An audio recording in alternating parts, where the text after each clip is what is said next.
कि agriculture field में stats का क्या काम है, या ये बताओ मुझे कि पॉलिटिकल फील्ड में या गवर्नमेंट को स्टैट्स की क्या जरूरत है। तो इस तरह की कुछ चीजें दिमाग में सोचेंगे तभी तो थॉट आएगा। फिर उसके बाद एक टॉपिक और बचेगा कि जिसमें लिमिटेशन क्या है, यानी स्टैट्स की कमजोरी क्या है। तो एक कमजोरी तो तुम्हें पता ही होगी, क्या है? मैम वो 100% श्योर नहीं हो सकते। Very good. दूसरी?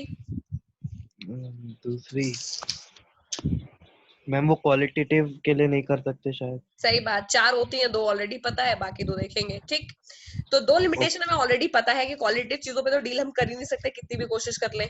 दूसरी चीज हमें क्या पता है कि 100% एक्यूरेसी तो ये नहीं देगा। तो अगर तुम रिलाय कर रहे हो 100% इसी के ऊपर, तो तुम सबसे बड़े उल्लू हो। क्यों? क्योंकि स्टैट का खुद का रिजल्ट 60 to 70% श्योर होता है। तो यही कैलकुलेशन के बेसिस पर डिफरेंट जगह पर प्लानिंग की जाती है कि अगर ये फेल हो गया तो क्या करेंगे, वो फेल हो गया तो क्या करेंगे। है बात की नहीं? यस। प्लानिंग भी इस हिसाब से की जाती है because you know that stats will not give you 100% result. तो वो जो भी तुमको रिजल्ट देगा उस पर तुम फुल्ली रिलाय नहीं कर सकते हो, लेकिन ट्रेंड बता देता है, अपवर्ड ट्रेंड, डाउनवर्ड ट्रेंड, ये बता देगा। ठीक, चलो आगे बढ़ते हैं। तो इंपॉर्टेंस ऑफ स्टैट्स मैं शेयर कर रही हूँ, मैंने इसीलिए संजीव गर्ग की जो फोटोज भेज दिए हैं बिकॉज उसमें यस इजी लिखा हुआ है and I wanted you to. Okay, any of you like old songs like 60s 70s? Have you tried listening to them or am I only yes too ma'am, old for radio them? पे अगर कोई चला दे तो फिर कुछ नहीं कर सकते। कोई चला दे तो फिर सुनना ही पड़ेगा, फिर तो क्या ही ऑप्शन है।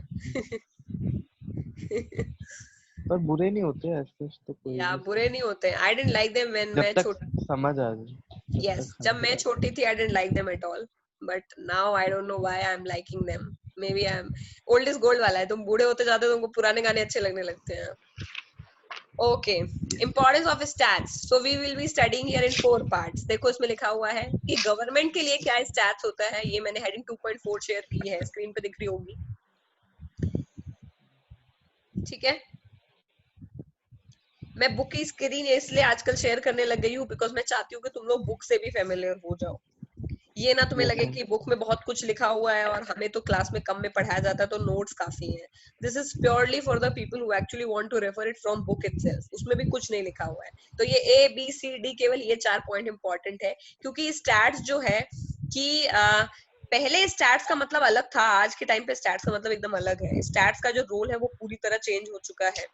अगर हम सबसे पहले देखो, हमें 4 चीजों में पढ़ना है स्टैट्स के बारे में। दुनिया जहान की तो हमें पढ़ना नहीं है कि सब चीजों में स्टैट्स के बारे में पढ़ना है। हमें पढ़ना है कि गवर्नमेंट, इकोनॉमिक्स, इकोनॉमिक प्लानिंग और बिजनेस। कुल मिलाकर के देखो तो ये बिजनेस और गवर्नमेंट दो ही चीजों की बात कर रहा है कि उनमें स्टैट्स का क्या रोल है। अगर सबसे पहले हम गवर्नमेंट की बात करें तो पिछले टाइम में क्या होता था कि स्टैट्स कुछ और, जब हम लोग कबीलों में रहते थे तो हमें मतलब जीडीपी और इनकम और इन्फ्लेशन, बड़े बड़े टर्म के बारे में तो कुछ पता था नहीं। तो हमारे लिए स्टैट्स का केवल एक ही मतलब था कि हमारे पास उतनी आर्मी होनी चाहिए जो सामने वाले की आर्मी से ज्यादा हो। समझ गए? यस कि अगर लड़ाई हो तो मरे ना, क्योंकि बेसिक फंडा यही था कि खाओ पियो एंजॉय करो। और लोग घोड़े और हाथी और बड़ी बड़ी सेना रखते थे, और तो किसी चीज में वो काउंटिंग करते नहीं थे। केवल वो एक ही चीज में काउंट करते थे कि हमारे पास कितनी ज्यादा मिलिट्री रहे ताकि किसी और से हम लड़ाई करें। भाई पुराने जमाने के किंग लोग को क्या, मैक्सिमम कोई भी मूवी देखोगे तो 90% ऑफ द टाइम तो झगड़ा करते ही मिलते हैं। यस उनका एक ही स्टैट्स था कि मेरे पास आर्मी ज्यादा होनी चाहिए। तो उस टाइम स्टैट्स का तब भी, जैसे कितने, जब दो आपस में राजा लड़ने जाते थे तो वो एक दूसरे की सेना काउंट करते थे कि यार मेरे पास 50,000 घोड़े हैं, उसके पास 1 लाख घोड़े, तो मैं तो हार जाऊंगा। अब ये कैसे निकाल लिया उन्होंने एनालिसिस करके? नंबर के आर्टिल। बेसिस पर, सिंपल, हाँ कि उसके पास अंदाजे से। ज्यादा घोड़े हैं तो वो तो जीत ही जाएगा।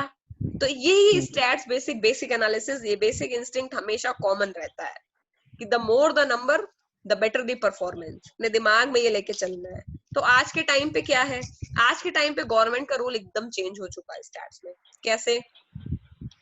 अब क्या होता है कि गवर्नमेंट लोग इलेक्शन से पहले बड़े बड़े लुभावने वादे करते हैं कि नहीं करते? Yes ma'am. तो वो लुभावने वादे क्या लगता है तुमको, किस बेसिस पे करते हैं?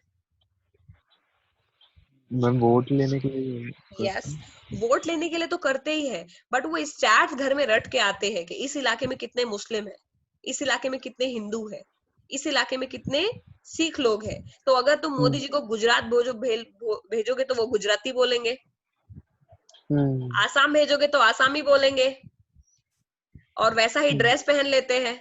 क्यों करते हैं ये सब? मैम उनको फेमिलियर लगने के लिए। फैमिलियर लगने के लिए। तो फैमिलियर लगना है उनको, तो उनको ये बात कैसे समझ में आती है कि कहाँ मेरे को फैमिलियर लगना है? क्योंकि उनको ये बात पता है कि जहां मैं खड़ा हूँ वहां की किस तरह का डेमोग्राफिक डिविडेंड है, वहां किस तरह के लोग रहते हैं। केवल यूपी में ही क्यों ये राम मंदिर वाला नौटंकी करके और इलेक्शन जीत गए बीजेपी? ये राम मंदिर वाली नौटंकी अगर ये तमिलनाडु में करेंगे तो जीत जाएंगे क्या इलेक्शन? नो मैम, तो वहाँ यूपी पर में ही तो क्यों किया? मैम यहाँ इतने लिटरेट नहीं है ना। करेक्ट, क्योंकि उनको ये एनालिसिस पता है कि लिटरेसी रेट कितना है यूपी का। केरला का लिटरेसी रेट 100% है बात की नहीं? तो केरला में ये नाटक नहीं कर सकते। यूपी में लिटरेसी रेट होगा 40-50%। उसके अलावा उनको ये भी पता है कि यूपी में कितने लोग हिंदू अपर क्लास रहते हैं जिनको रिलीजियस सेंटिमेंट पे भरोसा है। समझ गए? कितने लोग हैं जो ओबीसी एससी के हैं, कौन सी कॉन्स्टिट्यूएंसी में कौन सा कैंडिडेट को खड़ा करना है, ये कैसे डिसाइड करते हैं?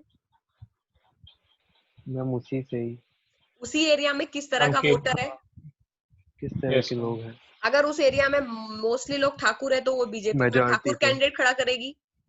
तो ये सारा स्टैट समझ में आ रहा है कि पॉलिटिकल कैलकुलेशन के लिए स्टैट्स कितना यूज होता है। यस। जब रिजल्ट आता है तो आज तक वाले सर्वे करते हैं, उसके पहले इलेक्शन वाले खुद सर्वे करते हैं। ये लैपटॉप बांटते हैं, कभी पैसे देते हैं, कभी किसानों के अकाउंट में पैसे डालने की बात करते हैं। कैसे करते हैं ये?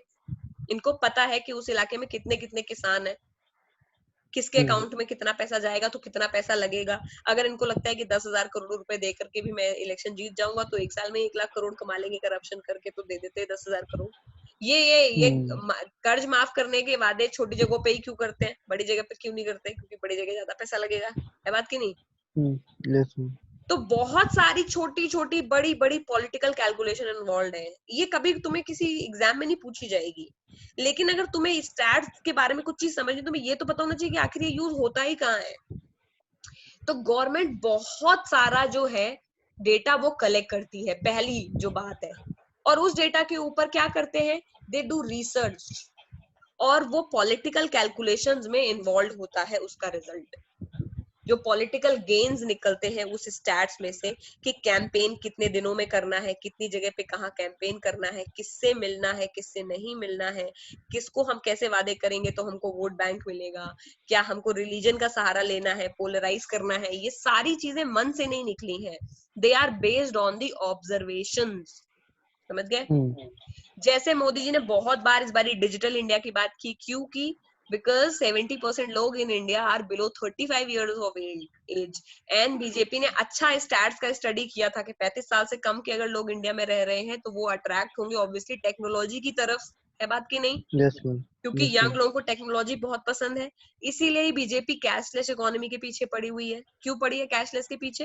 बिकॉज दे नो कि इंडिया में 75% लोग बिलो द एज ऑफ 35 है। कैसे पता चला उनको? सर्वे और आधार कार्ड के डेटा को एनालाइज करके। सबका आधार कार्ड बनवा दो, उसमें सबकी एज आ जाएगी, है बात की नहीं? तो आधार कार्ड क्यों बनवाया? क्योंकि सबकी एज पता करनी है, सबकी एज पता करनी है और सबका पैन कार्ड नंबर भी पता करना है। तो अब सब लोगों के घरों पे नोटिस भी जाते हैं, जो लोग टैक्स नहीं पे करते बीजेपी नोटिस भी भेज रही है। कैसे भेज रही है? Because they have your pan number. सारे पैन नंबर का उन्होंने एनालिसिस किया कि किसके पास किस पैन नंबर से कितनी प्रॉपर्टी है। अब जितनी प्रॉपर्टी है उस सारी प्रॉपर्टी को निकाल के उसका एवरेज निकाला। फिर अगर उस प्रॉपर्टी बंदे के पास प्रॉपर्टी है 1 करोड़ और उसने अपना इनकम टैक्स फाइल किया हुआ है 5,000 रुपए का, समझ रहे हो, इनकम अपनी दिखाई हुई है साल में केवल 40,000 रुपए या 60,000 रुपए, और प्रॉपर्टी उसके नाम पे 6 करोड़ की है, तो तुरंत नोटिस भेजो इसको। तो ये सब क्या है? This is all the analysis of the data. जहां जहां से डेटा मिले सब जगह से उसको एनालाइज करो और उसके रिजल्ट को पॉलिसी में या फिर अपने लॉज में अप्लाई करो। यही तो है स्टैट्स। और क्या है स्टैट्स? तो ये सब जो मैंने बताया it is nothing but the part of stats. ठीक है? ओके, चलो। तो हम समझ में आ रहा है सब कुछ?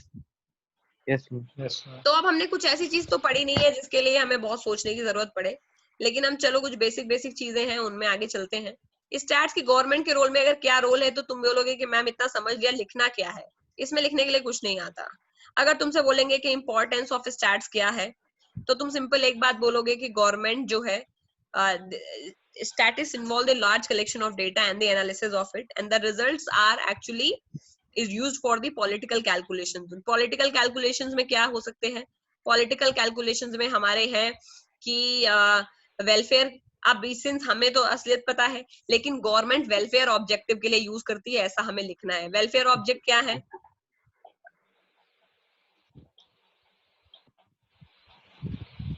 स्वच्छ भारत मिशन, इतने 5 करोड़ 6 करोड़ मैम टॉयलेट बनवाए गवर्नमेंट ने। पॉवर्टी हटाना। पॉवर्टी हटाना। तो गवर्नमेंट, अब तुम बोलोगे कि पॉलिटिक्स में स्टैट्स का क्या काम है, तो बोलोगे कि गवर्नमेंट जो होती है वो स्टैट्स का यूज बहुत सारी वेलफेयर स्कीम्स के लिए करती है।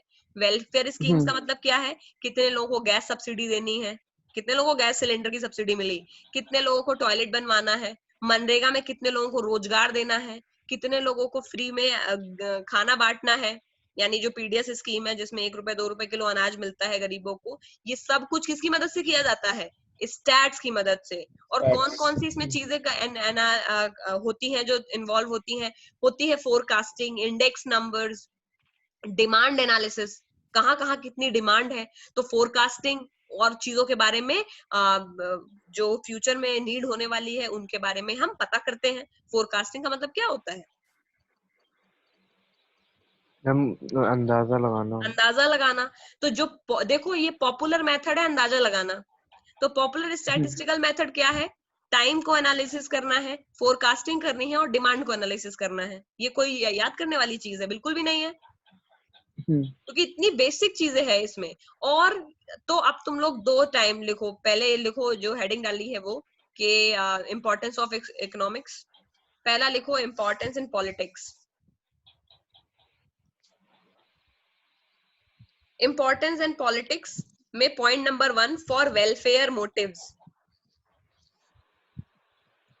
इस चीज के लिए होता है पॉलिटिक्स में, वेलफेयर मोटिव्स के लिए। असली बात तो हमको पता है कि गवर्नमेंट जो है वो इस सब डेटा का यूज केवल और केवल वोट बैंक बढ़ाने के लिए करती है, लेकिन हमें लिखना नहीं है वो वरना नंबर कट जाएंगे सही बात बोलने के लिए। तो लिखना क्या है कि गवर्नमेंट वेलफेयर स्कीम्स के लिए पहली तो चीज यूज करती है। ठीक है, सबसे पहले डालना है इंपॉर्टेंस ऑफ स्टैट्स, पहला लिखना है फॉर पॉलिटिकल यानी इन पॉलिटिक्स, और उसमें पहला पॉइंट क्या है? For welfare motives. लिख लिया? यस। तो वेलफेयर मोटिव्स के लिए क्या लिखना है? वेलफेयर मोटिव के आगे लिखो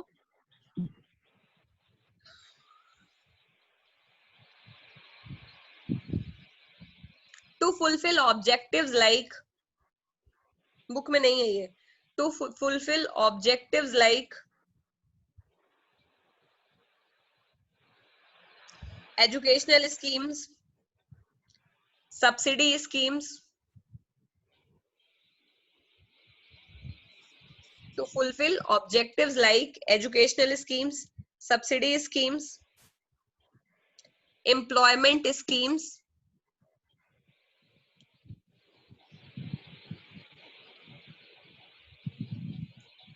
and better administration।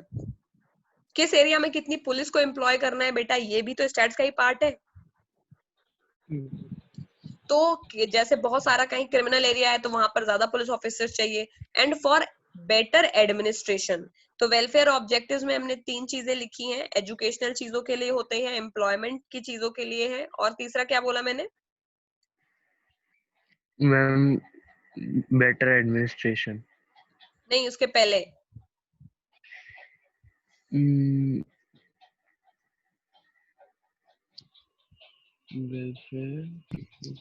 मैम एक तो एजुकेशनल स्कीम्स है, सब्सिडी स्कीम्स और employment schemes.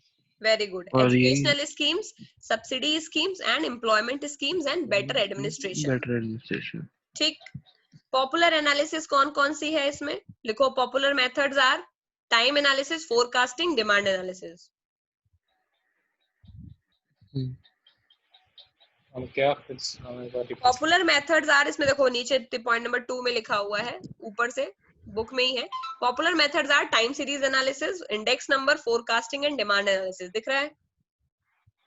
Yes ma'am. Point number 2 में जो लिखा हुआ है वो उतार लो।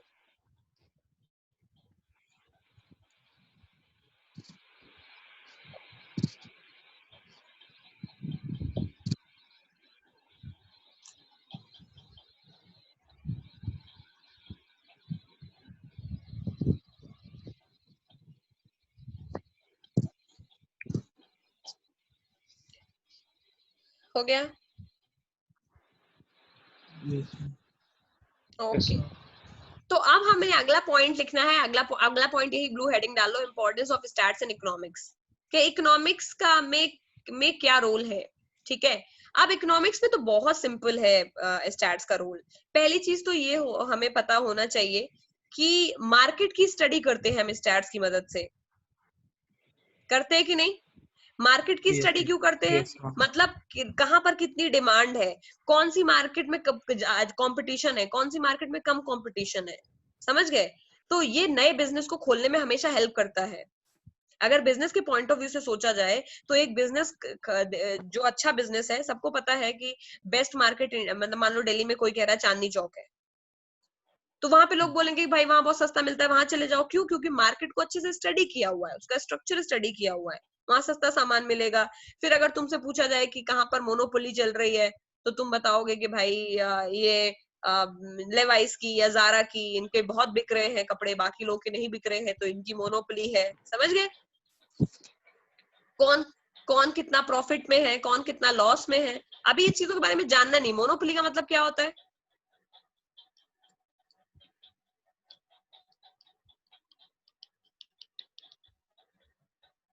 बताओ श्रेष्ठ, what do you mean by monopoly?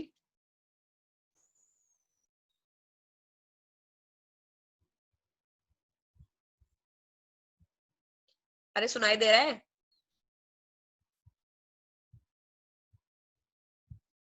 सार्थक, तुम्हें सुनाई दे रहा है?